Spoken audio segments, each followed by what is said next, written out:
পটুয়াখালীতে আওয়ামী লীগের সাবেক এমপি মহিউদ্দিন মহারাজের মালিকানাধীন ঠিকাদারি প্রতিষ্ঠান এফটিইটিসিএল প্রায় ১০০ কোটি টাকার উন্নয়ন প্রকল্পের কাজ ফেলে বিদেশে পালিয়েছে। কাজ শেষে না হওয়ায় ভোগান্তিতেই পড়ে আছেন স্থানীয় জনগণ। ভোগান্তি পোহাতে হচ্ছে এলজিইডি কর্তৃপক্ষকেও। বিস্তারিত ডেস্ক রিপোর্টে।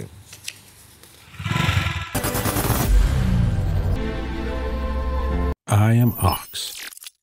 ২০২১ থেকে ২৪ অর্থ বছরের মধ্যে এটিপি-ভুক্ত প্রকল্পের আওতায় ৯৩ কোটি ৭৬ লাখ টাকার ২৩টি কার্যাদেশ পায় আওয়ামী লীগের সাবেক সংসদ সদস্য মহিউদ্দিন মহারাজের প্রতিষ্ঠান। এর মধ্যে রয়েছে গলাচিপায় ৩টি, মির্জাগঞ্জে 4টি, কলাপাড়ায় 2টি, দুমকিতে 1টি, রাঙ্গাবালিতে 1টি এবং সদর উপজেলায় 12টি প্রকল্প। ২৪-এর ৫ আগস্ট মহারাজ দেশ ত্যাগের পর থেকে মুখ থুবড়ে পড়ে আছে এসব উন্নয়ন কাজ।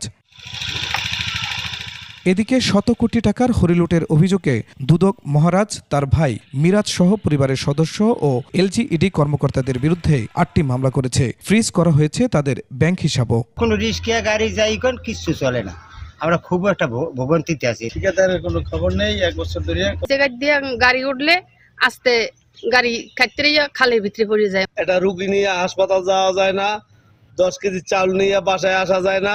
পটুয়াখালীতে এলজিটির 24টা কাজ, কয়েকশো কোটি টাকার কাজ, সেটা অসমাপ্ত রয়ে গেছে।